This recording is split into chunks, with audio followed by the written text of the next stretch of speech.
KW Continente presenta los análisis y comentarios del ingeniero José Isabel Blandón y Fernando Correa. Muy buenos días, Panamá. Hoy es jueves, 22 de octubre. Un día que el mundo está en shock. Esas palabras del Papa Francisco sobre la unión de personas del mismo sexo, obviamente es el tema de referencia en todo el mundo y en todos los medios del mundo. Acaban de escuchar en KW Continente una entrevista referente a eso y nosotros también. Pues vamos a seguir ocultando las consecuencias que va a tener este comentario. Un día en el que debe iniciar el diálogo, el llamado diálogo del Bicentenario, en el cual pues todas las fuerzas políticas van a reunirse con el presidente Cortizo buscando salidas a problemas pues como lo son la Caja del Seguro Social y sobre todo el sistema de salud pública. Sobre todo de eso porque ayer lamentablemente falleció el doctor Carlos Mendoza, pues, y pone en evidencia y trae al traste realmente nuestra salud pública pues, trae la dignidad humana. Si no tienes dinero, un seguro privado puede sobrevivir a un caso como este. Día también en el que debemos pues, tocar que hoy va a ser el debate presidencial en los Estados Unidos, en un momento tenso, realmente, donde pues, serán 6 ejes temáticos los que se irán a tocar. ¿Qué pasará? ¿Será ese el balón de oxígeno que necesita la campaña de Donald Trump para dar ese salto cualitativo en unas elecciones que son en escasos 10 días? Día también en el que pues, debemos también pues, tocar lo que va a ser pues, la discusión del APA. Ayer el ministro Valderrama dijo, oficialmente la UPSA está muerta. Bueno, ¿qué están pidiendo los productores y qué debe salir o qué se debe discutir realmente en la Asamblea Nacional? Bueno, ayer pues, agradecerle al presidente su invitación porque fui uno de los testigos de la firma de la declaración de Salta y de Chapultepec por parte del gobierno de Panamá y en el discurso del presidente. ¿Usted estuvo ahí, no? Sí, fui con Alonso, que fue representando la radio, y fui invitado y me dijo, y me gustó mucho las palabras del presidente. Pues en Panamá se va a respetar de parte del gobierno tanto la libertad de prensa como la libertad de expresión. Don José, 22 de octubre. Buenos días, Fernando. Oiga, hace ya 14 Cuente años. bien, faltan 11 días para que arranquen las elecciones, pero le cuento, Fernando, ya las elecciones arrancaron, 30% del electorado ya votó. Comparado, digo 30% porque si usted calcula más o menos que votan alrededor de 140, 145 millones. Sí, siempre es menos del 60%. Sí. Bueno, hay 30% que ya echó la suerte. Ustedes se preguntarán por qué los americanos son tan reacios a votar. Hay elecciones en Estados Unidos que vota el 30%, el 40%. Es que es un martes. No solamente el martes, sino que si uno se inscribe para votar, está sujeto a que un día te llamen y te digan, oiga, lo necesitamos de jurado para un juicio. El sistema está hecho para que la gente no se inscriba. Sí. Es más, de hecho, los negros, recuerden, esto es hace poco, ¿ah? O sea, democracia perfecta, que ustedes, que no es así. En los Estados Unidos los negros no se podían inscribir, le hacían preguntas que nunca podían contestar y no se podían inscribir. Hay toda clase de trabas. Esta es una de ellas que te pueden sacar de la balota y ser jurado. Jurado, bien. Ahora le hablo sobre ello. Pero Fernando, antes de nada, le adelanto, le voy a hacer una abreboca. A ver. Nuestro amigo y su amigo Jaime Porcel, El profesor. que además es investigador y formador político, un gran intelectual, un gran amigo, un hombre de una gracia innegable, hombre del interior. Bueno, pariteño al fin y al cabo. Como nosotros también. Dice, manda este artículo, ahora se lo voy a leer completo, a la segunda parte. Dice, azúcar de Celia, ataque de nervios en La Lupe, Jaime Porcel. La Lupe y Celia califican como caras de distintas de la misma moneda, como pueden ser la tormenta y la calma. Ambas cursan el magisterio en Cuba antes de lanzarse a los clubes nocturnos de La Habana para después exilarse. En los 60 y 70 catapultan como cantantes con la orquesta del maestro Tito Puente. Este es un regalo que él le manda a usted y a mí. Ahora se lo voy a leer porque es una exquisita cuartilla escrita con salsa. Y se lo voy a pasar mientras usted la lee. Mientras yo le doy leo. algunos debates. Quizás, Fernando, sin duda alguna, La noticia, que voy a quitar estos lentes, la noticia, alguien me preguntaba que por qué yo no usaba bifocales. Bueno, porque es que la doctora Marixa Cárdenas, que es mi Referencia. referente, la doctora mía, mía, esto me probó y dice, no, además yo no uso ni lente, pero no debería usarlo, pero ella me dice, no, me es difícil, ¿ah? Por eso que yo uso varios. Mira esto, Celia, de voz metálica y pregón gustoso, a Teresa en Chitré. No, Con ¿dónde la más que Sonora iba a ir? Matancera en 1955. Ahora le cuento eso. Wow. Celia debutó aquí en Panamá en Chitré. ¿Alguno de ustedes sabe eso? Bueno, ahora le hablo de lo que nos contó aquí nuestro amigo en esta, Jaime Porcel. Jaime en esta nota. Porcel de La Guardia. Pero la noticia más importante Alemán. que le ha dado vuelta al mundo ha sido unas revelaciones que se sacan de un documental que se va a presentar en el documental, creo que es en Italia, ¿no? Por el cineasta Eugene Afunaschesi, no sé cómo se pronuncia, en donde el Papa Francisco hace una serie de aseveraciones con respecto al matrimonio, a la unión, quita la palabra matrimonio, él no usó en ningún momento la palabra matrimonio, la unión civil entre homosexuales. Entonces se ha generado todo un debate, ¿qué fue lo que dijo Francisco? Bueno, Francisco dijo lo que dijo. Y cuando usted vea el documental se da cuenta de lo que dijo. Pero una de las cosas que yo admiro más de Francisco es la consistencia de su pensamiento.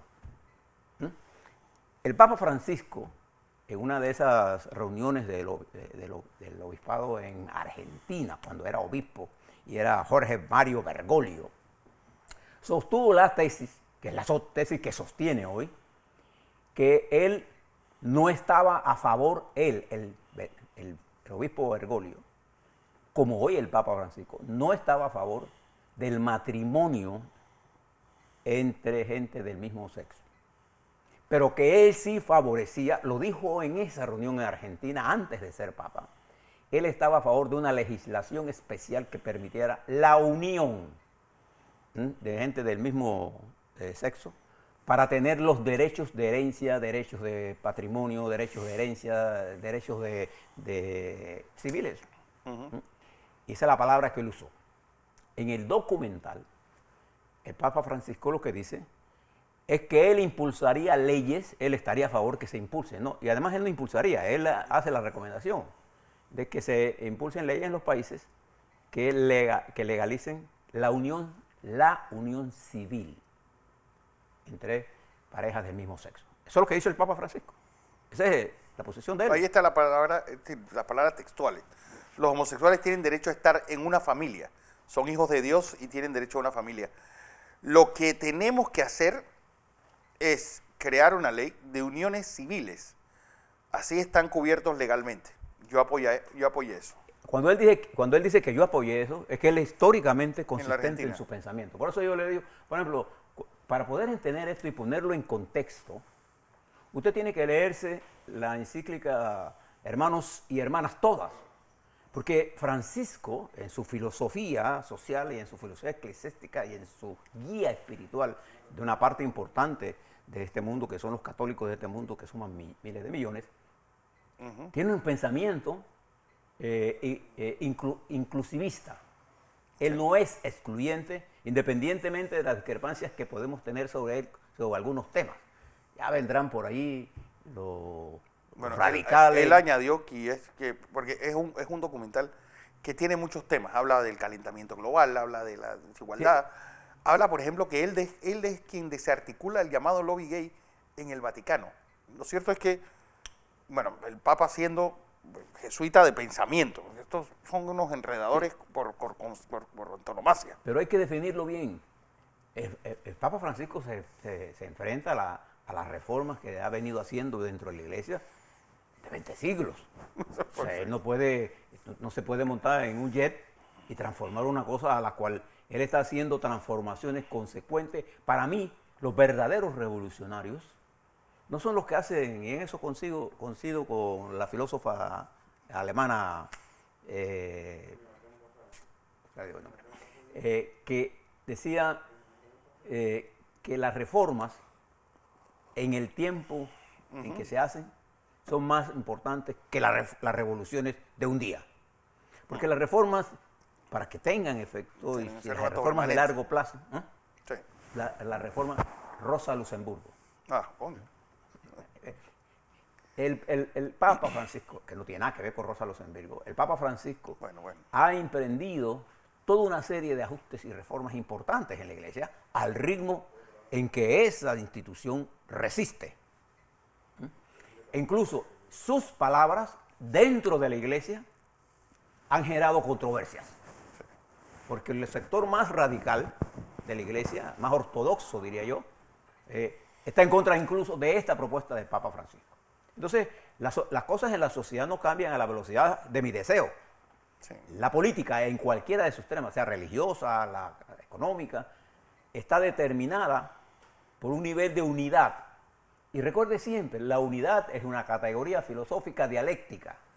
Se da en una circunstancia, con una determinada cantidad de gente, de base de sustentación. Y no hay ninguna reforma que haya contado con la mayoría, con el 100% de todo el mundo. Una mayoría que sustente el cambio en forma sostenida. Le doy otro ejemplo de reforma. Lo que pasó en Bolivia. Evo Morales por 14 años transformó a Bolivia. Usted puede o no está de acuerdo, no sé, con Evo Morales por su pensamiento más al socialismo, pero las reformas estructurales que este presidente Arce lo hizo como ministro de Economía permitieron a Bolivia mantener un crecimiento sostenido. Y la único país de estos llamados de gente Del socialismo del siglo XXI. que mantuvo un crecimiento y se mantuvo dentro de las líneas del capitalismo fue este. Solo que hubo una gran diferencia. Este era un gobierno de los indios. Era la primera vez que los indígenas... Era una mezcla, porque por ejemplo, García Linero, que a ese nunca hay que perderlo de vista porque ese era el fundamento ideológico de ese tándem que hizo con Evo Morales, un profesor blanco, pues radical, marxista, que ahora está exilado en México y que fue su vicepresidente de Evo Morales durante 14 años. Ese era el ancla ideológica de este movimiento. Era Por eso Alfonso era Alfonso Guerra. Era Alfonso Guerra. Pero allí, el domingo, el pueblo indígena boliviano, que representa el 62,2% de la población de ese hermano país, se expresó en las urnas y ganó contundentemente. Para expresar en voces femeninas, que lo escuchaba el día de ayer, que ellos van a continuar con su programa de reformas. Bien. Le hablo de estas cosas porque Francisco es un reformador.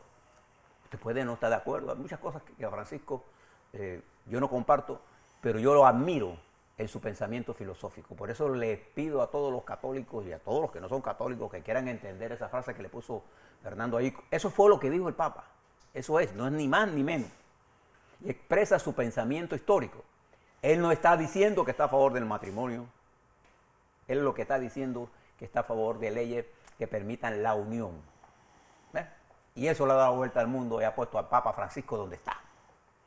Yo me recuerdo cuando Papa Francisco se enfrentó a Trump, uno de los primeros dirigentes del mundo que se enfrentó a Trump, ¿usted sabe quién fue? El Papa Francisco. Porque Francisco en un vuelo de retorno, creo que venía de México, no sé de dónde iba, hacia el Vaticano, dijo que él no es cristiano construir muros para separar, sino puentes para entendernos. Se refería a Donald Trump cuando estaba a favor, ¿se acuerda? De construir el muro. Famoso, ¿se acuerda? Que propuso que iba a construir un muro. Para que tengan una idea, la frontera entre México y Estados Unidos tiene más de 3.000 kilómetros. ¿Hasta qué punto? Fíjese, Además, la BBC tiene una especie de documental. Sí, ahí ¿Cuánto realmente se ha construido? 11 kilómetros nuevos. Eso es todo lo que ha construido. Lo que se ha se ha reestructurado 459, de los cuales 400 y tantos son reconstrucciones. Solo 9 son nuevos y hay unos 12 que son muros secundarios. Esa es la verdad. Y México no ha pagado un centavo por eso. No. ¿Se acuerda aquello? Bien, ese es Francisco. Se los dejo de ese tamaño porque el debate va a surgir con todos los calores, pero si van a citar a Francisco, por favor, cítenlo como es.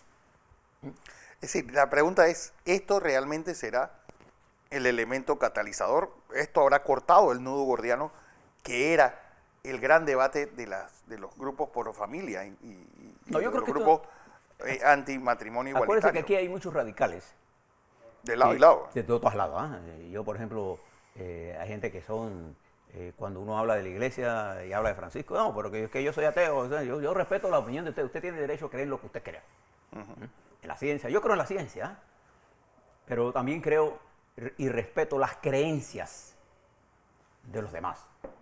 Y así podemos llegar a... Bueno, la ciencia, es decir, la ciencia y la religión no son cosas excluyentes.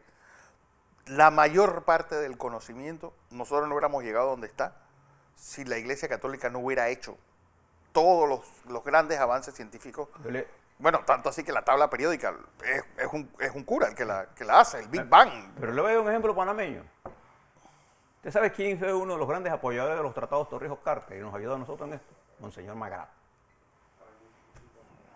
Hombre, una estatura moral, bueno, estatura física y moral. E intelectual. Intelectual. Para que usted tenga una idea, uno siempre tiene que mirar las cosas en su justa perspectiva. Vamos a darle algunos datos, Fernando, si nos ayuda con el COVID-19 en el mundo para que usted vea cómo esto está marcando la política a nivel global. A nivel global en este momento tenemos 41.6 millones de positivos. 41.600.261, 1.144.879. La tasa de letalidad en el mundo es de 2.75. Nuestra tasa de letalidad está en 2.05, a la baja. En los Estados Unidos, que sufre ya lo que se considera una segunda oleada, se encuentran los casos positivos en 8.6 8.585.699. 8.6. 227.419 fallecidos. Y ayer, pues, 63.204 casos, 1.255 fallecidos. Mire cómo y vaticinan que esta semana, o sea, a partir de ayer, ayer era miércoles, el próximo miércoles, esto podría ser, digamos, el pico de esta nuevo debería sobrepasar lo que pasó por allá por julio. No solamente el doctor McKinnon pues, ha informado la situación difícil que está viviendo Michigan, sino que ayer el doctor Néstor Sousa puso un tuit donde en Nuevo México está la situación también fuera de control. No, es que hay muchos estados en Estados Unidos. Esta es la pesadilla del presidente Trump. Acuérdate que nada más faltan 12 días para las elecciones, 12, incluyendo hoy, para las elecciones en los Estados Unidos, y el coronavirus, el COVID-19 está a lo lejos. También recordarles que España sobrepasó el millón ya. No, Argentina. No, España lo pasó hace rato. España está en un millón ya. Un millón poco, pero lo pasó creo que el lunes o martes. Ya pasó el millón. Y vienen otros países. Detrás de todo esto viene Colombia, muy cerca del millón. Viene también Perú. Y viene México. Argentina España 1.005.295, 16.973 nuevos casos, tasa de letalidad de 3.42%. Bien, esto es el COVID y recuerde, en Europa nuevas medidas se van a tomar allá en Suiza se están tomando medidas drásticas. Hay lugares que van a cerrarlo del todo. Sí. Ya, en Alemania, en Inglaterra, en España, en Italia, en Francia. Y toda la vida nocturna, chao. Ya, chao, bye. Preste la atención, estimados televidentes, a lo que está pasando en Colombia. Ayer se declaró una huelga por parte de los trabajadores de las centrales obreras colombianas que se une a la minga indígena. Alguien me preguntaba, bueno, ¿y esto de la minga indígena qué? La palabra minga es un término casi prehispánico. Era la reunión que hacían los indígenas, la reunión para tomar decisiones sobre algunas cosas. Minga. Era la reunión para tomar decisiones. Pero la minga indígena tiene una categoría política. Es la movilización indígena en función de objetivos políticos, como cuáles, por ejemplo. El derecho a que le respeten la vida, el derecho a la inclusión política, el derecho a que le respeten sus tierras. Una serie de derechos que ellos están exigiendo. El presidente Duque se ha negado a recibirlos. Y ahora indígenas y trabajadores están en la calle en Bogotá. Preste la atención en el incremento de esto. Alguien me preguntaba ayer que por qué yo no hablaba de los agotadores que quemaron las iglesias en Chile. Bueno, le cuento. El propio gobierno ha iniciado unas investigaciones sobre quién realmente fue el que quemó esas iglesias. Y todo apunta a que fue un provocador del propio ejército. Vamos a ver. Quien lo haya hecho, sea del grupo pro o contra de, cometió una barbaridad. Esa es la verdad. El terrorismo no es bueno de ningún lado. El terrorismo es malo en su esencia, siempre. No se olvide nunca de eso. No hay terrorismo bueno o terrorismo malo. Sí. El terrorismo es malo. Punto. Bien. Además de eso, Argentina sigue en una situación complicadísima. La Unión Europea, entre el COVID y la pelea que tiene con Inglaterra, se mueve. Y el alejamiento de los Estados Unidos como aliado y el resurgimiento y el movimiento de Rusia como factor de poder en la región del centro y mediano oriente pasa por una situación harta complicada. También, al no darse, Fernando, la ayuda prometida por el presidente Trump al pueblo norteamericano y a las empresas norteamericanas, porque en realidad hay propuestas y propuestas, esto ha tenido efectos en bajar el ánimo del sector empresarial en los Estados Unidos. En Nigeria la situación está altamente complicada. La capital Lagos ha sido objeto, esta policía de Nigeria es bien asesina. Bueno, estamos hablando de un ejército que masacró a su propio pueblo hace escasos 50 años en la guerra de Biafra. No olvidemos que ese es el grupo al cual estabas dirigiéndote. Bien, veamos algunas cosas de las elecciones en los Estados Unidos. Hoy, como le dijo Fernando, habrá debate presidencial en los Estados Unidos, hoy, jueves. Va a ser transmitido y habrá traducción en Panamá para los que siguen CNN en español. Habrá una traducción simultánea del inglés al español. Este es un debate que va a tener una característica. Nunca en los Estados Unidos había voto tan adelantado. Tanta gente. Como ahora, y va a haber más. Se estima que casi 45% de la población norteamericana votará antes del 1 de enero. Wow. Y eso significa que, en realidad, el debate no va a tener mucho efecto porque los indecisos están en una categoría de entre 5%. Y la mayoría de la gente eso no se va a perder, ve una película por estar viendo ese debate. Esa es la verdad. Aunque tenga una audiencia, es por diversión. La gente quiere ver cómo se insultan entre ellos. Pero la decisión del voto, los que son pro Trump y no lo va a cambiar nadie. Bueno, ayer hizo una manifestación en Opaloca, en Florida, impresionante.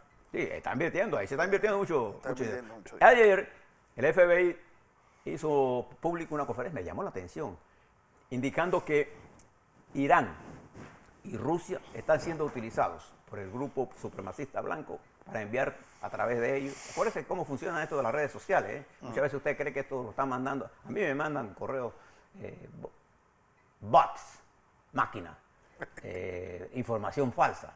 La mentira corre a una velocidad de 6 veces más que la verdad. O sea, cuando usted lee 7 correos, 6 son mentiras y uno puede ser verdad. Para que usted sepa lo que veo, Twitter o Facebook. La información, la velocidad con que corre la mentira en unas redes sociales es impresionante. 6 veces más que corre la verdad. Entonces, el FBI denuncia esto de Irán y hay otros temas importantes. Le doy algunas de las encuestas por estado. En Pensilvania, el candidato demócrata tiene una ventaja de 10 puntos, 11 puntos exactamente, sobre Trump. Sin embargo, en Florida, la situación es que Biden tiene 50 y Trump tiene 46. En realidad hay un empate técnico con una ventaja psicológica y organizativa de Trump sobre Biden en la Florida. En Texas, aunque aparezca empate, la ventaja es de Trump. Pero en los estados que le dieron la presidencia al presidente de los Estados Unidos, ahí Biden está ganando entre 4, 5, 6. La diferencia de este año, este proceso electoral y el pasado, es que las casas encuestadoras, Fernando, ahora sí han dedicado tiempo al muestreo. Por estado. Como lo hace, por ejemplo, el The Economist, que predice que en estas elecciones debería ganar Trump, Biden. 54-45. Todo esto, en este su resurgimiento, en este ataque desenfrenado, el presidente de los Estados Unidos, yo no sé si ustedes lo han visto últimamente, pero ataca a la CBS, a los periodistas, a Fauci, a su gente, al FBI, y no tenemos. ¿Se acuerdan que se dijo? ¿Habrá vacuna antes de octubre? Bueno, no va a haber vacuna. De hecho, ayer murió uno de los que... No se sabe exactamente qué pasó. No le voy a decir qué pasó porque no se sabe. La información que yo tengo... En Brasil fue que falleció. Falleció en Brasil. Alguien, no se sabe si le pusieron un placebo, es decir, una prueba de control que no contiene el virus, o le pusieron el virus. No sabemos. Así que, pero murió una persona, pero la Oxford dijo que continúan las pruebas. No habrá vacuna disponible. ni en octubre ni el 3 de noviembre, sino a finales del año. Y disponibles al mundo en el primer trimestre o segundo trimestre del año 2021. 21. De manera que no se fije en esas cosas como elementos importantes. Además, recuerde las siguientes cosas. El proceso electoral de los Estados Unidos, en este momento, las votaciones se están dando masivamente. Nunca como antes, Fernando, No. los porcentajes. Siempre ha habido votación por correo electrónico. Los republicanos tienen la tendencia a ir más presencialmente a las elecciones. Los demócratas tienen la tendencia a votar más por correo electrónico. Por eso es que el presidente Trump quiso boicotear el correo electrónico, el voto electrónico. Pero el voto electrónico en los Estados Unidos está súper protegido. Entonces, hay ya 30% que ha votado. Hay en este momento cosas que están pasando en la vacuna y en el COVID que afectan la campaña. El debate de esta noche está centrado sobre COVID, sobre economía, sobre carácter, sobre familia. Temas que el presidente es incómodo, pero él va a contestar lo que le da la gana. Los dos. Ahí no va a haber reglas y eso aburre porque uno no tiene... y termino con esta noticia. La farmacéutica Purdue se declaró culpable de 3 cargos por el incremento de la pandemia De Oxycontin. de los Opioides. opioides, con el Oxycontin, que es un analgésico poderoso. Bueno, lo que es el lobby médico. Esos 8 tipos le pagaron a los médicos para que salieran ofreciendo esta... 8 billones de dólares. Y el 8.000 millones de acuerdo dólares. establece que la familia Sackler, que es la dueña de esto, nadie es mencionado por nombre en este acuerdo. ¿Qué es lo que normalmente hacen los Estados Unidos? ¿Usted recuerda el acuerdo de Brecht? Sí. Ese acuerdo no establecía los nombres. Y hay gente que dijo, nosotros tenemos aquí los nombres. Bueno. Eso no estaba en ningún documento. Eso es un acuerdo que se llega, eso es parte de cómo los Estados Unidos persigue la corrupción, pero salva la economía. Exacto. Nosotros somos al revés, queremos hundirlo la economía y dejar que nadie, Y que que nadie la quiera eso. justicia quede como un caso Porque lo que de- interesa es resarcir a los que han afectado. De estos Así es. 8 mil Millones. billones de dólares. 8.000 millones de dólares. Eso- Recuerden que billions en inglés es mil. De hecho, 8 mil billones de dólares, una parte será para compensar todo lo que sería la recuperación de las áreas más afectadas por la crisis Sobre todo de opioides en los Estados Unidos. Virginia Occidental.